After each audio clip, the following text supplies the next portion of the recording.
Hey everyone, welcome back to That One Game Story. In today's video, we'll be returning to the disturbing world of Little Nightmares. This time with the complete story of Little Nightmares 3. Join me as we follow Lo and Alone, two friends trapped within the spiral, a twisted, dark collection of disturbing places. Together, they search for a way out, working side by side to survive and escape the terrifying presence that lurks within the spiral. Before we can enter the spiral, I'm going to need you all to sit back, relax, and enjoy That One Game Story, Little Nightmares 3.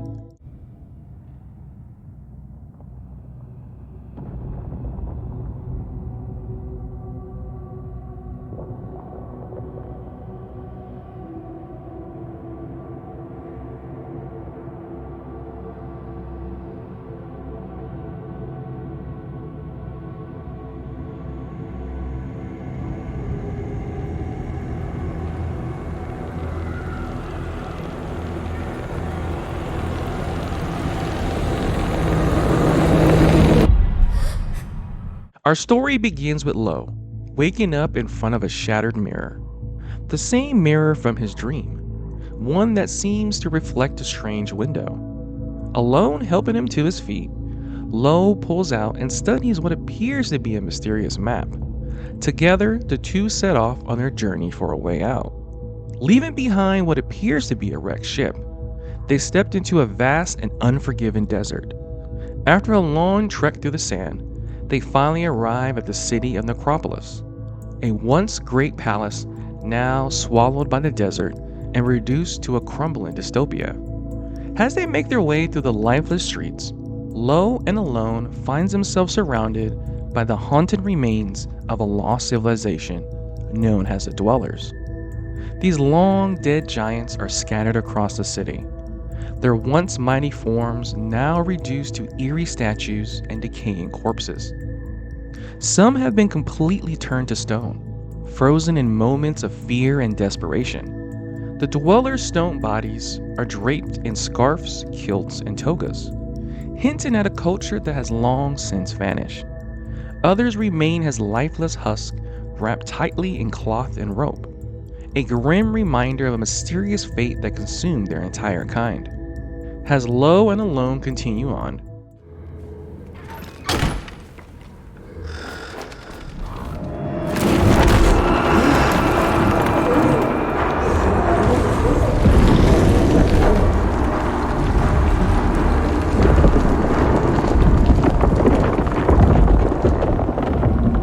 the silence of the ruined city is shattered by the cries of the monster baby, a towering doll-like creature that resembles a massive humanoid infant. Its heavy, uneven footsteps shake the crumbling city as it wanders through the ruins, searching aimlessly and filling the air with a sense of dread and unease. Despite the looming threat, Lo and Alone press onward, making their way through the decaying city in search of a path forward. As they explore the empty streets and collapsed buildings, they stumble upon an old closet where they find two umbrellas. They soon discover that these umbrellas can catch the powerful gusts from the city's enormous windmills, allowing them to soar through the air. With the wind on their backs, the two glide between rooftops and shattered towers, drifting past countless rooms that still hold fragments of the city's forgotten past. As Lo and Alone make their way through the ruined city, they move cautiously, doing everything they can to avoid the monstrous baby's watchful presence. Its echoing cries and thunderous steps follow them at every turn, forcing the two to hide and run through crumbling streets and abandoned buildings. Their desperate escape leads them to an elevator platform hidden deep within the city. The lift slowly descends into the darkness below. They arrive what appears to be the city's forgotten catacombs, a vast network buried beneath the ruins above. As they search for a way back to the surface,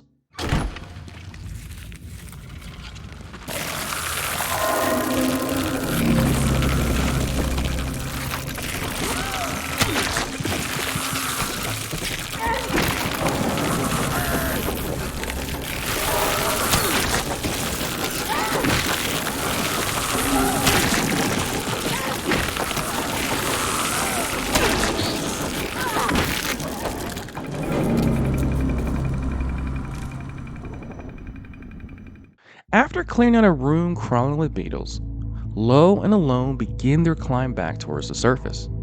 They push forward, aware that the monster baby could still be lurking above. Every sound echoes through the hollow ruins. They move in silence, trying to avoid drawing any attention.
Lo and Alone finds himself in a destroyed building. The two continue on. As they continue through the city, they encounter the monster baby several more times, invading her attention just when they thought they were in the clear.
Now, with the monster baby out of the way, the two make their way until they finally find another mirror.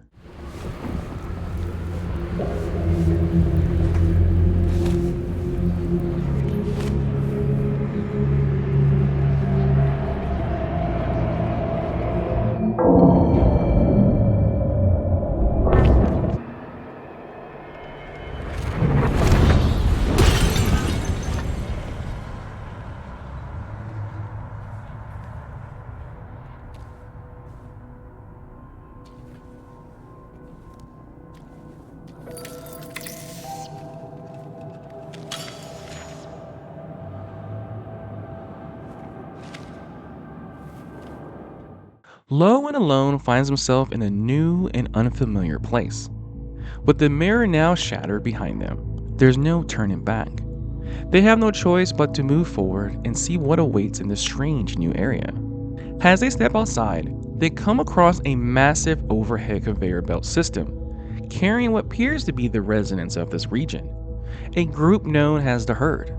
These unsettling figures have large, round heads, short limbs, and thick, stocky bodies, wrapped in clothes that seem to barely fit them.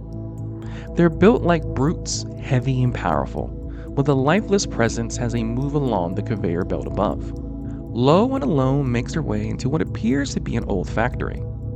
Inside, they encounter the supervisor, a towering, monstrous elderly woman, unlike anything they've ever seen before. She has 6 long, spidery arms that move with unsettling grace. Knowing the danger she poses, Low and Alone moves cautiously, slipping from room to room in total silence. For a while, their efforts seem to work. The supervisor remains unaware of their presence until.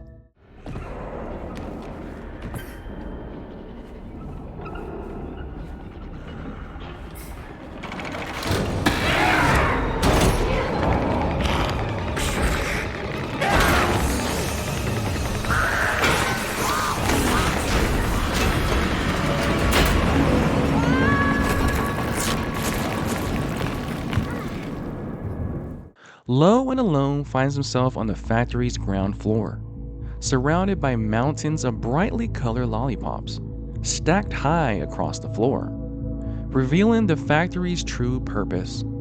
This place was once a massive candy factory. As they continued deeper inside, the two stumbled into another room, filled with large metal barrels, each one oozing with a thick pink liquid. This mysterious substance seemed to be drawing swarms of candy weevils, a unique species of insect. These bugs fill the room, attacking anything that moves. They scatter and retreat whenever light touches them. With this knowledge, Low and Alone carefully make their way through the factory, moving from room to room, using whatever light source they could find to keep the swarm at bay. Along the way, they witness the herd hard at work, using the thick pink mixture to create lollipops that cover the factory floor.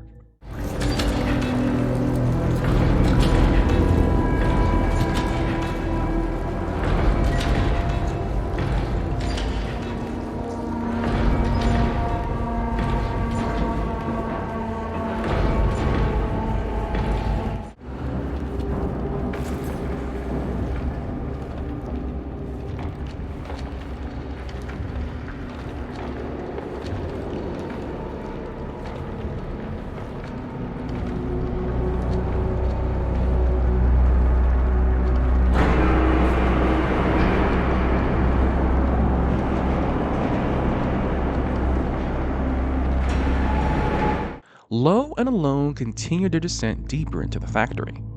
As they move through the corridors, they begin tampering with all security systems scattered throughout the buildings, cutting off the cameras and monitors that once kept watch over every corner.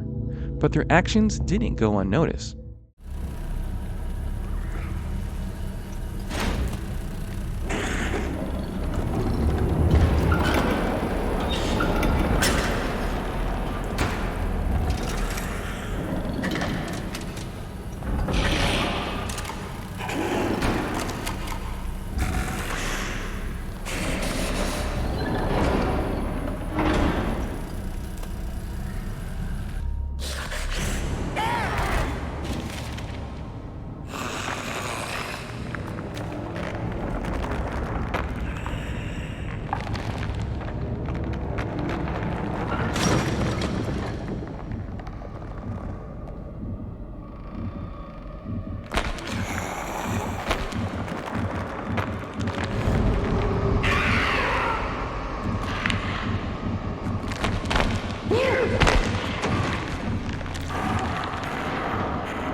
Low and Alone now realize the danger they're in. The supervisor knows they're here. They know they have to be extra careful, keeping quiet, and staying hidden as they search for a way out.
Low and Alone continues on.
With the threat of the supervisor finally behind them, Low and Alone take a moment to catch their breath before pressing forward.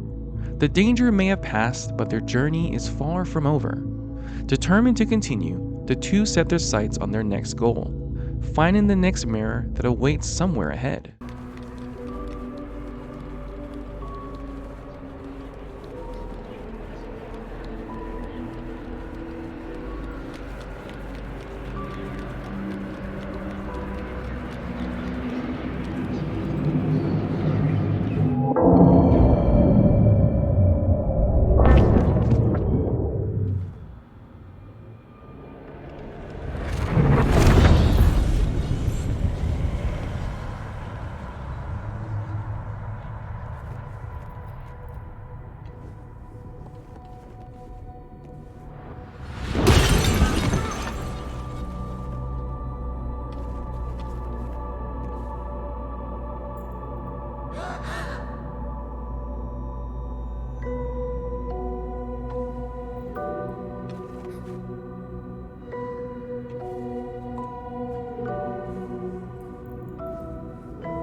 Low and Alone now find themselves in an unfamiliar area.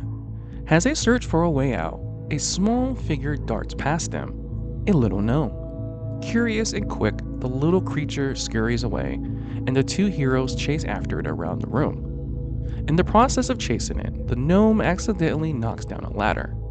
Using this to their advantage, Low and Alone climbs up and continues their journey. They proceed to follow the gnome through a series of rooms until it leads them to a large furnace area. There, they help the gnome turn the furnace back on, restoring warmth and power to the room. Grateful for their help, the gnome rewards them with a battery, which Low and Alone use to power a nearby elevator, giving them a way to move forward. The elevator carries Low and Alone to a dark upper floor, where they discover a flashlight.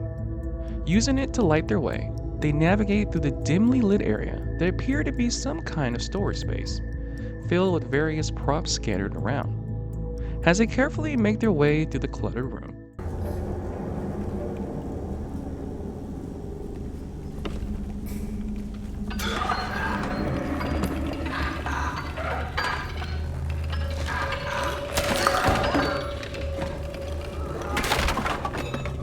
after taking out the tied up puppet, Lo and Alone discover a key that allows them to leave the room. Once outside, they find themselves in a strange carnival day, set on top of a massive airship floating high in the sky. As they begin to explore the eerie carnival grounds, they come across a locked door that blocks their path. Determined to move forward, they proceed to search the surrounding area until they eventually find the key that they need. With the key in hand, they start to make their way back.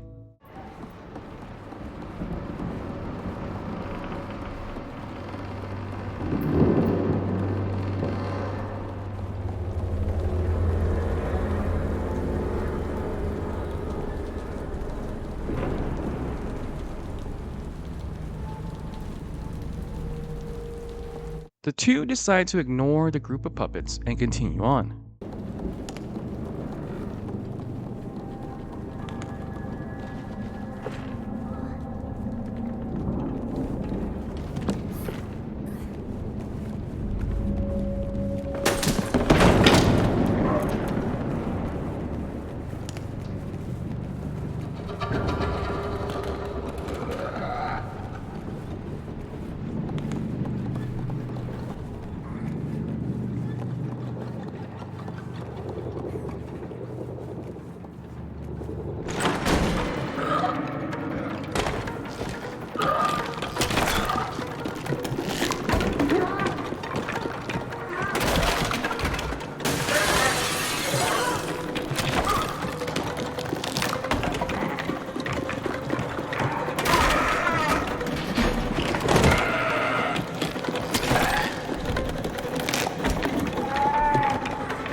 After taking care of the puppets in the room, Lo and Alone continue forward and make their way back outside, where they spot the herd entering the carnival day ahead. Staying cautious, they slip inside and carefully navigate through the area, avoiding both puppets and the herd out of fear of what might happen if they're seen. As they move deeper through the carnivale halls, they come across small cages holding trapped children. But with no way to help them, they're forced to keep going. Eventually, their path leads to a small train cart.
It would now seem that the cart has led them to their next mirror.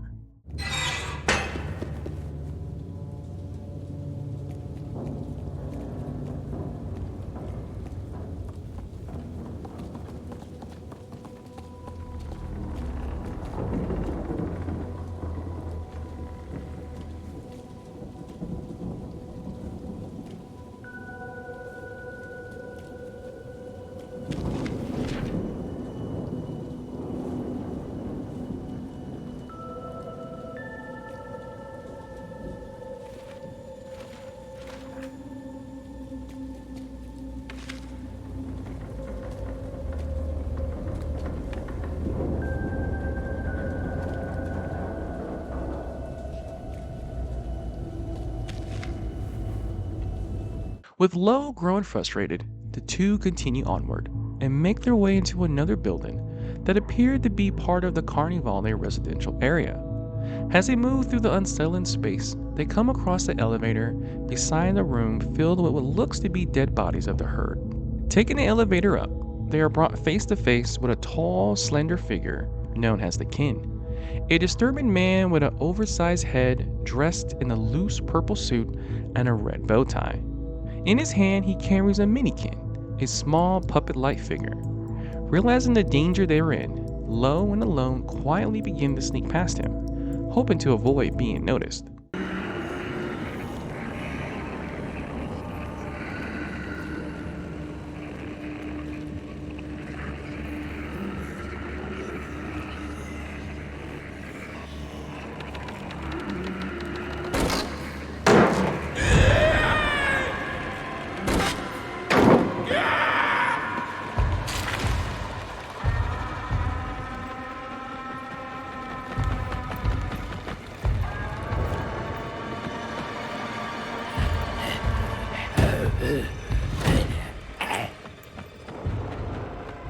Lo and Alone wait for the Mini King to leave before continuing their journey, realizing they need a lever to reach the lower depths of the area. As they search for it, they come across the king feeding the Mini King nearby. Using cautious and a well-timed distraction, they manage to sneak past the two, retrieve a lever, and allowing them to access the lower levels. Their descent takes them down a long, dark shaft that opens into a large pool-like chamber, filled with chattering teeth. Carefully, they make their way through the unsettling area and climb out, continuing on as they move forward from room to room.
With the king out of the way for now, Alone manages to free Lo, and together they begin to search for a way out. As they move through the area, they come across another child trapped in a cage. With no way to help this child, they are forced to leave the child behind and keep moving on. Their search leads them to a hidden platform beneath the cage. There, they discover a narrow path under the floorboards. Crawling through the dark, cramped space, they can hear the heavy footsteps of the king moving directly above them. Lo and Alone continue to move cautiously from room to room, until they arrive at a large open stage. From their hiding spot, they can see a crowd of herd watching intensely as the king and the mini-king stand on stage with a terrifying child, forced to juggle balls for their entertainment. The two quietly sneak past the unsettling scene and enter the next room, only to find their path blocked by a locked door. Realizing they need a key, they remember seeing the king set aside a key on top of the table back on the stage. They proceed to make their way back to the stage. Once on the stage, with quick thinking, Alone is able to use a rope to lower herself to the table without being undetected and is able to retrieve the key. She eventually reunites with Lo, and together they use the key to unlock the door as they proceed to move on.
Low and Alone eventually find themselves washed up on the shore of the Institute, a decaying structure that appeared to have been once a mental asylum. The place is in ruins, with walls and floors overtaken by twisted plants that seem to be alive, stretching through every crack and corner.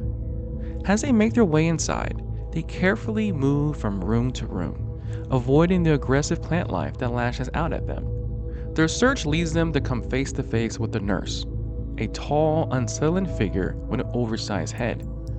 Their faces are completely covered by white fabric masks.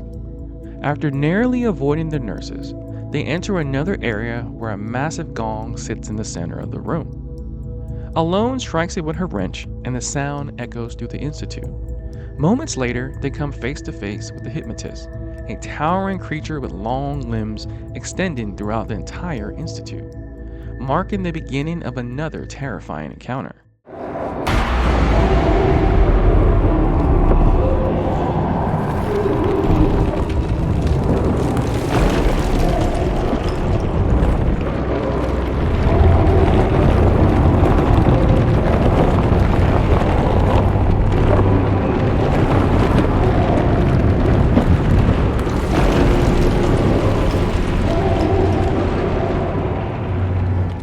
Low and Alone discover a old elevator that carries them to the upper level of the institute.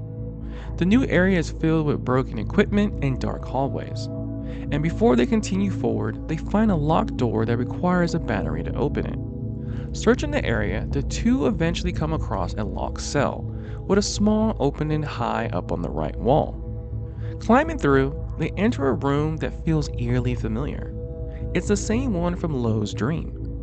Inside, they find a strange doll resembling Alone. The moment one of them picks up this doll, the decaying room around them transforms into a restored version of itself, as if time briefly rewinds around them.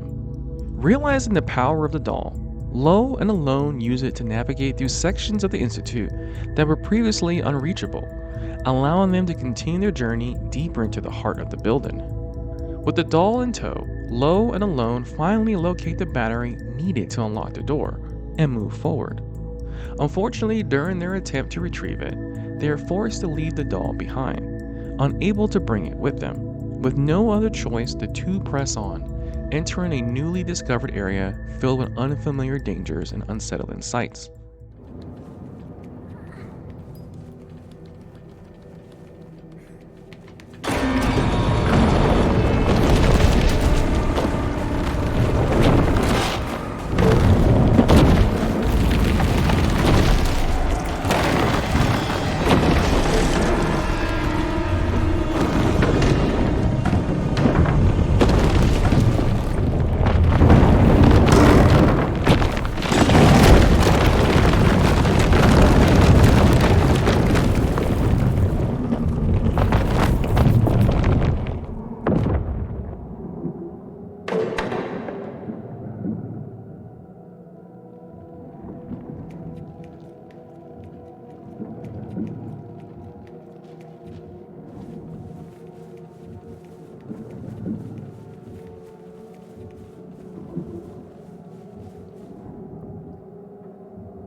Low and Alone were safe for now, but they both knew they need to find a way out quickly.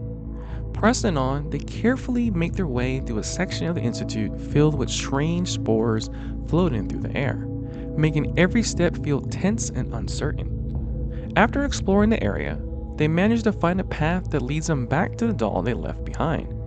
With its help, they're able to access new parts of the Institute that were previously out of reach. However, their progress came at a cost, as once again they had to part ways with the doll in order to continue forward. As they move deeper into the facility, their path leads them into a dimly lit room filled with the motionless nurses, setting the stage for another chilling encounter.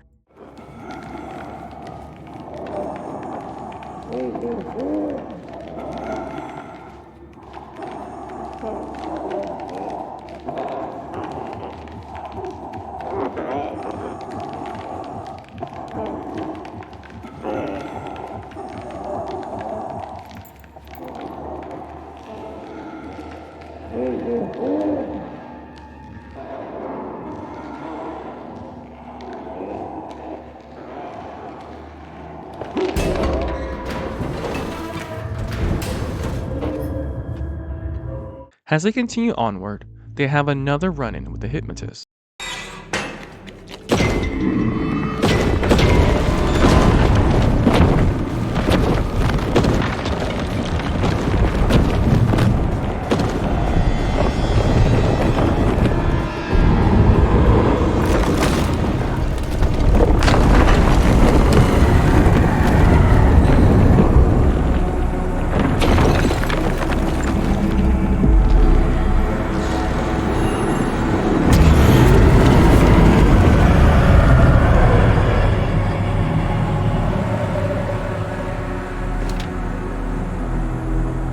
With Lowe injuring the hypnotist, the two knew it was only a matter of time before he'll come after them again. Without wasting a moment, Lowe and Alone pressed forward, searching for a way to escape before he could recover.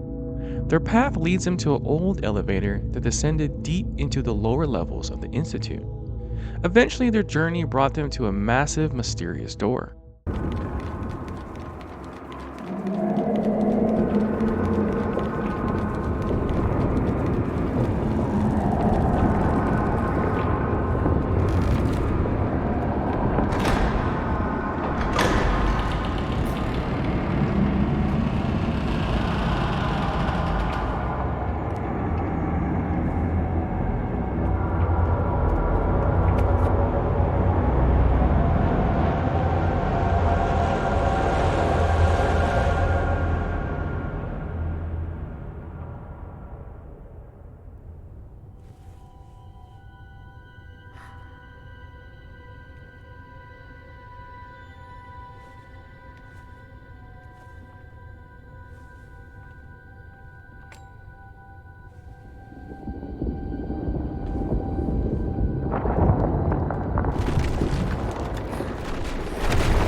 After defeating the hypnotist, Lo and Alone find themselves deep below the Institute.